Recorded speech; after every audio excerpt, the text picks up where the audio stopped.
Good morning, ladies and gentlemen. I'm happy to see at least a few faces here. I realize it's quite early in the morning.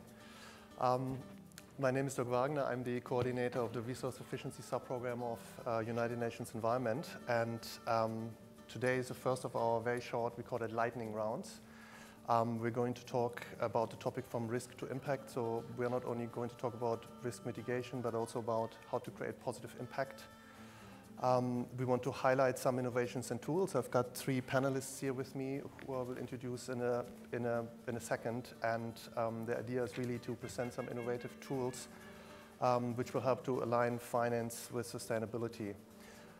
We will firstly hear in the presentation a little bit about ESG mainstreaming in business operations. Then we'll hear a little bit about fiduciary duty, which is looking at sustainable investments from a regulatory angle. And then thirdly, we'll have a presentation where we'll look into positive impact and financing opportunities.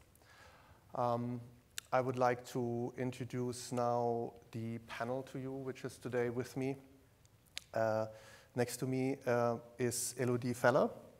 She coordinates the Investment Commission of the UNEP Finance Initiative, and she will be the one talking about fiduciary duty. Then in the center, we have Ms. Hülya Kurt, who is the CEO of Eskaros. Eskaros is the sustainability consultancy of the Industrial Development Bank of Turkey, TSKB. And Eskaros is also our carbon offset sponsor, so special thanks again to Eskaros for making this happen. And then all the way to the right from your side is Elisa Vacheron. She coordinates UNEP FI's Positive Impact Initiative, which is geared towards responding to the SDG financing challenge. Since we're already slightly behind time and since this is a very short session, we will go straight into the presentations. Each presenter will take approximately 5-6 minutes to present. And then if we have a little bit of time afterwards, I will straight open the floor. So in case you have any questions, you'll get a chance right after the presentations, right? So we start with Hülya first. Please, the floor is yours. Thank you. Ladies and gentlemen, good morning. Sustainability in finance and financing sustainability, the dilemma. Financial institution has important mission on the way to sustainable development. Financial institutions act as the market drivers with their influence as the promoters of sustainability with their regulations and implementation in the sector. One of the important missions of the financial institution is to shape business community.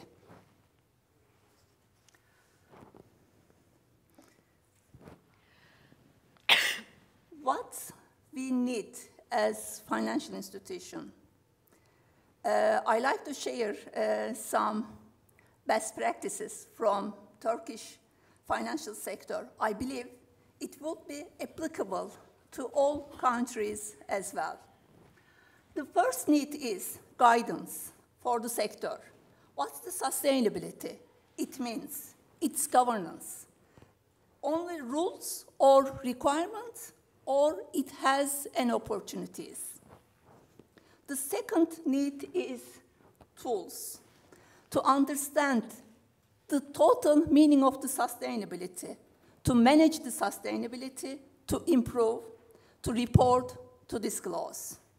The third need, according to our understanding, is technical know-how and capacity building. From top to bottom, needs to understand in organizations the importance of the sustainability, needs capacity building, needs strong commitment. And based on all these needs, as Eskaros, we shaped our services. Now, before moving to Eskaros, I like to show TSKB's sustainability journey. We started early 2000. And 2005, it was a turning point for us because that year, TSKB implemented environmental management system to define KPI, to certify with ISO 14000, And 2008 became a carbon neutral bank. 2010, again, the sustainability report. We launched our first sustainability report, and it continued with green bond last May. We issued our first green bond, also the first green bond of Turkey. Again, look at the 2011. 2011, again a turning point for TSKB. TSKB decided to share its knowledge, its expertise, its own tools with business community, and Eskarus established. Eskarus is a TSKB subsidy to create sustainability solutions.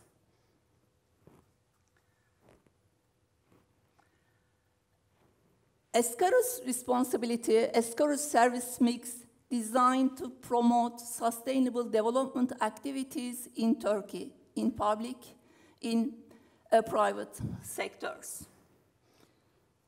And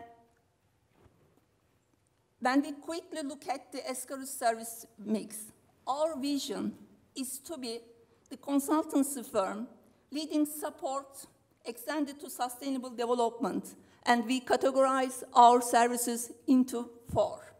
The first, our services is sustainability strategy and governance consultancy, analyzing risk and opportunity, designing strategy, and setting up environmental management system and or sustainability management system. Second, services, operational efficiency, consulting for industrial facilities on the way to energy efficiency, resource efficiency, environmental abatement, etc. Our third service is climate change solutions. And the last thing is research, insight, tools, reporting, also our fourth service mix.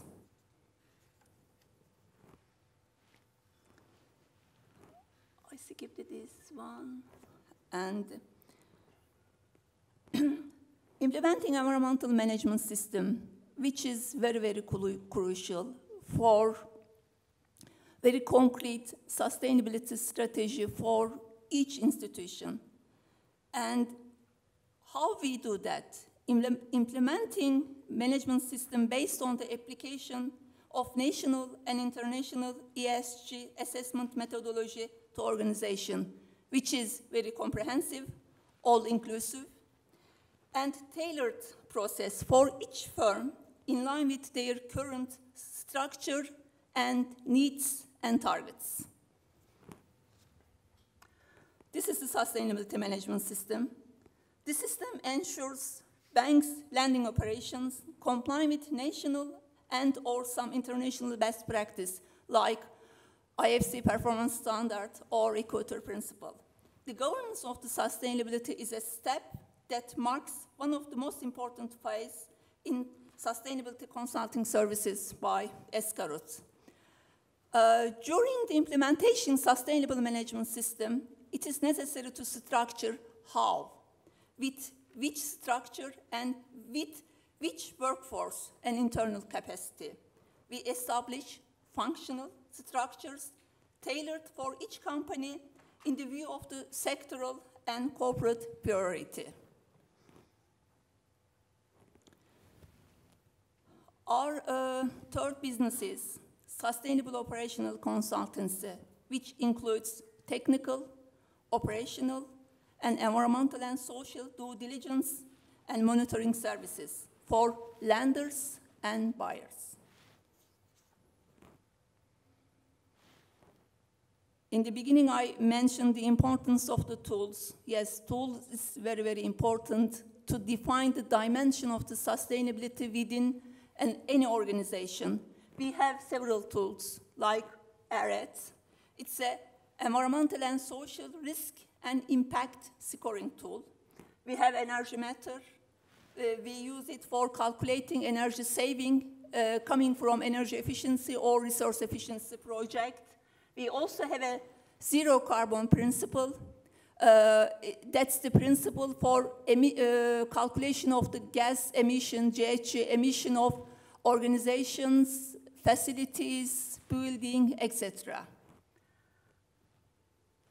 And we also provide the training services to companies, to industry, to public sector about the environment, about sustainability reporting, climate change, etc. That's the all. I don't know, I managed to finish in 5 minutes. Almost. Thank you very much, Julia. I Welcome. appreciate it. Elodie, the floor is yours. Thank you for the early wake up. So, fiduciary duty in the 21st century. UNEP-FI has been talking about fiduciary duty for quite some time, for exactly 12 years now. For a very simple reason. Fiduciary duties are the two most important words in the investment world. They are very often misinterpreted and misunderstood, and that's the reason why we keep talking about fiduciary duty. And that's very much the genesis of this project that we set up last year with, at UNEP-FI with the PRI, the Inquiry, and the Global Compact. The idea was to, and is to, close the debate about whether or not fiduciary duty is a barrier to ESG integration into investment decision making. So what is fiduciary duty? Fiduciary duties exist to ensure that those who manage other people's money manages the money for the benefit of the beneficiaries instead of their own benefit, their own interest. Fiduciary duties determine the way in which investment decisions are made, in which ownership practices are being conducted, and ultimately the ways in which companies are being managed. And so fiduciary duties are extremely important for investors to consider as part of their decision making. Two duties that you find across most jurisdictions, all jurisdictions actually, whether you are in a common law or a civil law country, the duty of loyalty and the duty of prudence.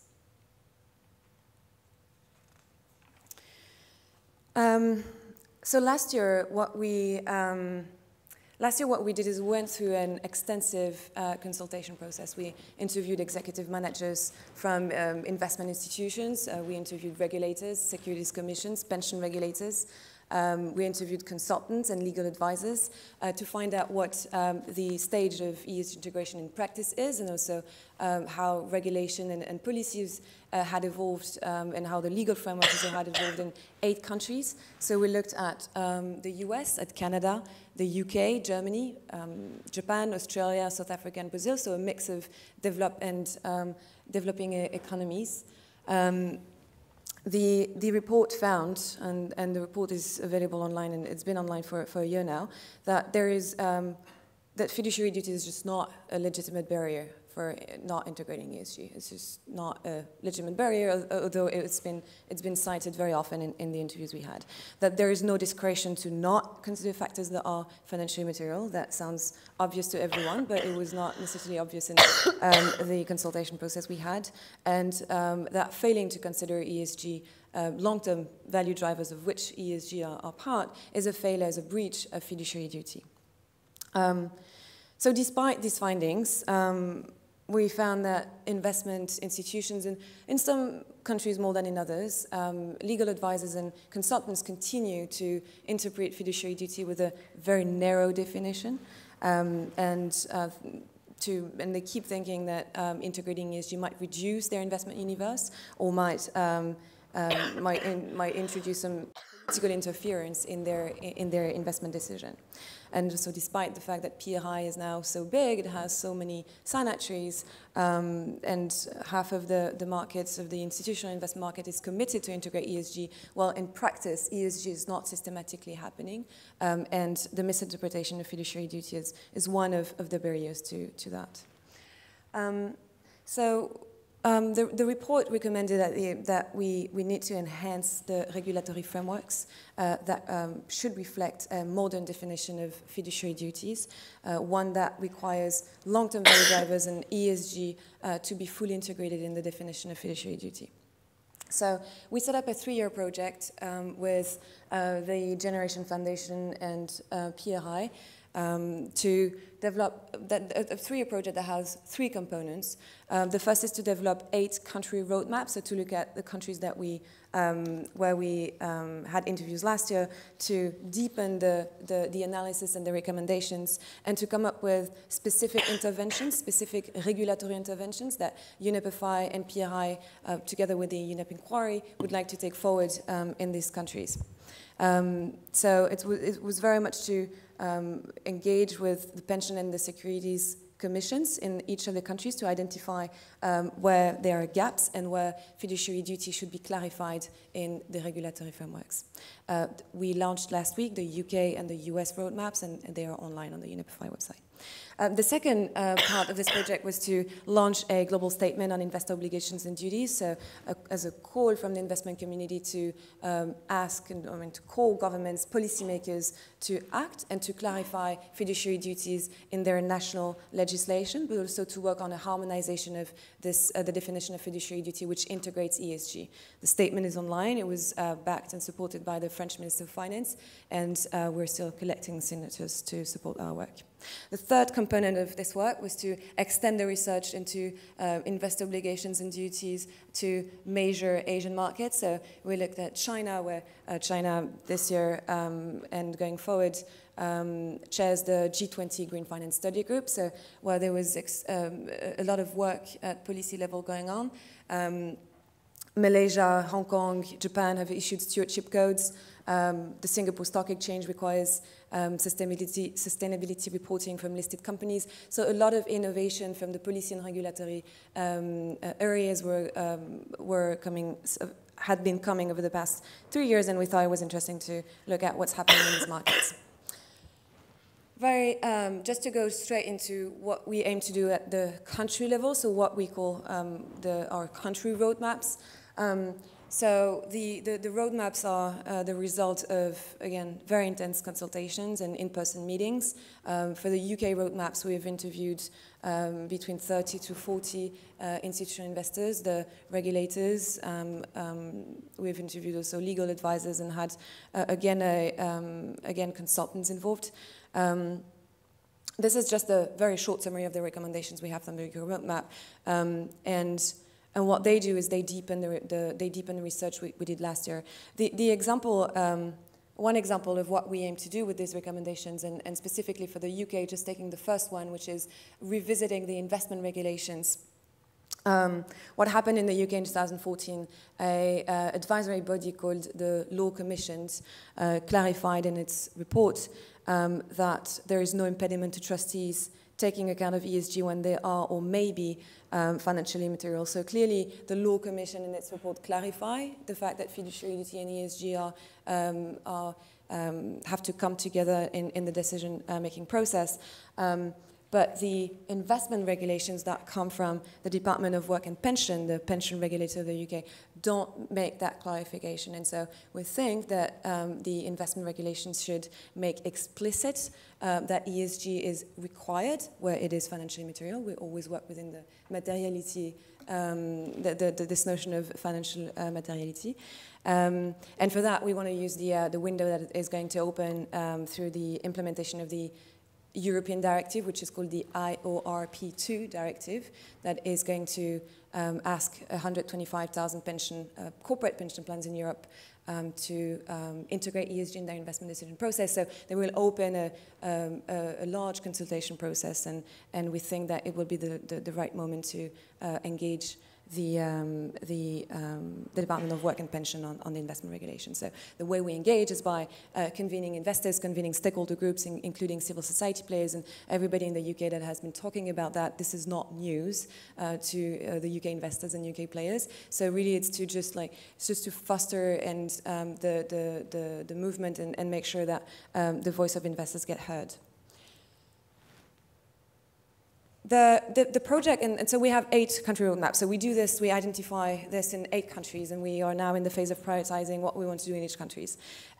We don't create new regulation. This project does not create new regulation. We don't create new measures. We want to clarify measures, want to clarify regulations. So identify where there are gaps, where it should be clarified, and then find out how we can engage with investors and then clarify it. Last slide, please. Yes, that's the last one. Thank you.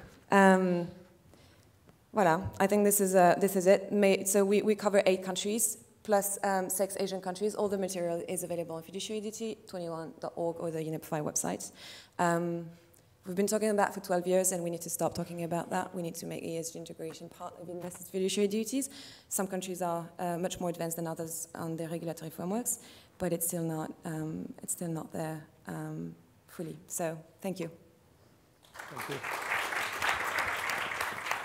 Elisa, the floor is yours. Okay, thank you very much.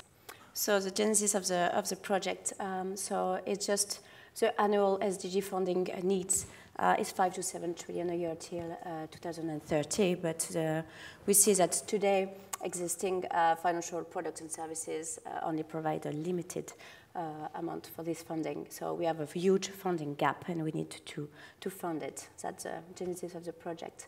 So the idea of the manifesto is it's our vision. So the vision of the Positive Impact Initiative is embedded in the manifesto. It was released in October 2015, and it's to create a new financing paradigm where we see that we need and we require a new impact-based approach, which is holistic. So the idea is to have a consideration of the 3 pillars of sustainable development. This manifesto was signed by many financial institutions. You can see their names at the bottom of the slide, so it's investors and banks. Okay, I don't know what this. Okay. The Positive Impact Working Group noticed 2 main challenges to finance, to bridge the funding gap. The first one is the lack of definition. We are missing clarity. We have a lot of definition of sustainable finance, green finance, impact finance, but we don't really know what is the purpose of all those initiatives. So the idea is to bring everything into one framework, and the framework is the principles for positive impact finance. This document is being written right now.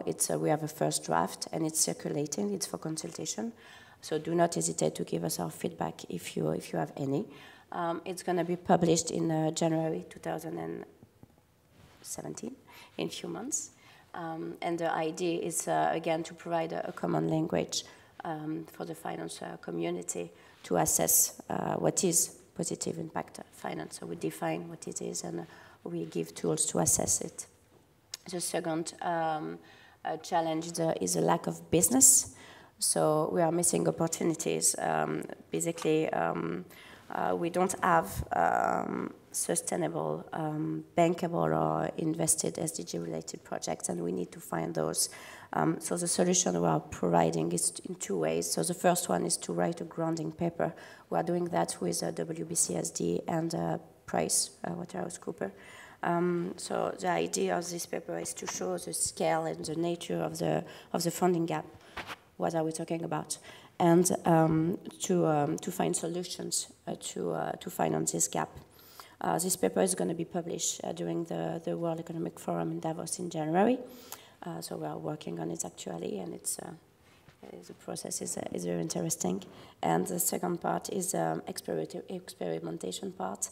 So it's going to be like a hub where we are, bringing together financial institutions, corporates, and external stakeholders as well to think about new paradigms and to try to find new solutions to bridge this funding gap. I think this is it. How can you participate? It's important for you to know what you can do about it. So you can sign the manifesto if you think that this vision is the right one. I strongly encourage you to read it and to adopt it. You can join the Positive Impact Working Group working on different fronts on the principles in the incubators or on the grounding paper. You can also give us a very useful feedback. And you can use, obviously, the principles to assess positive impact deals and to make this happen. Thank you very much. Thank you very much, Elisa. I think we have only a very few minutes left. Maybe we can take 1 or 2 questions from the floor, which you may. Yes, please. Please introduce yourself. Gavin Power, UN Global Compact. Great presentations. Thank you. You know, I think while we all recognize that there's much more work to be done in terms of ESG integration, particularly on fiduciary duty, and across asset classes as well, beyond equities, I'm wondering in relation to the SDGs and impact investing, whether we think in this room that potentially there's an evolution from ESG to impact investing, taking impact out of sort of the world of foundations and philanthropy into something much more mainstream. So it's a question for the panelists and for the audience, actually. So in other words, from sort of, you know, ESG to responsible investing, sustainable finance, and potentially impact investing as a mainstream concept is my question. Thanks, very good question. Elisa, maybe you want to say something on it, but I mean, I think it was yesterday very much a discussion in many of those panels that many panelists says, look, you know, we need to move from that risk-focused approach to much more in developing business opportunities and applying a business lens to it. So I think that's very much in that line. Yeah, exactly. I completely agree. I think it's very important for us, financial institution and financial community, to be aware that there is a business out there, and we need to tackle it. And so we need to, you know, to change our mind and to figure out what's going to need to be financed in the next future. If I could add it, I think one of the related issues is that if you look at impact deals, typically they're small scale, you know, in the $5–10 million range, and what we need are higher ticket deals, 500 million, for instance. And so I think that's the other thing, scaling impact investment to levels of hundreds of millions of dollars to fill that gap that you mentioned. And currently in the impact space, it's just so small. Yeah, that's what we are trying to do with the initiative. It's just to bring this scale and to make sure that we are pushing it. Maybe we also have We're with you. Okay, good. Maybe we also have to mainstream it into the global compact, right? Precisely. Thank you. More questions? Anyone? Yes, we have one over there. Sorry, Rosemary Bissett from National Australia Bank. Probably not a question, but a challenge. That positive impact investment is fantastic for innovating and working out how to do it. But unless we actually build the thinking into mainstream financing decisions, then we may never get the scale. So how do you think, here's the question, I guess, on the end of that. How do you think you drive that scale and get it from something on the fringes of finance to embed it in the middle of finance in terms of its thinking? Yeah. That's what we're trying to do. Like, so the idea is just to bring, like, with a principle, we structure a framework.